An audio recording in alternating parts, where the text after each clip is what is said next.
Hello and welcome to our channel. In this tutorial you will learn how to use Instagram filters. Let's take a look at how you can apply filters when uploading images and how to add new filters. Start by picking a photo to upload and tap Next. Here you can pick a filter you want. To see before and after, tap Hold on the photo. You can also decide how strong you want the filter effect to be.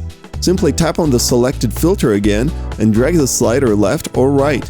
If you'd like to add or remove certain filters, simply scroll all the way to the right and tap Manage. Here, you can turn on and off filters as well as reposition them. Tap Next to go ahead and post your photo after inputting tags, captions, and other details. That's it.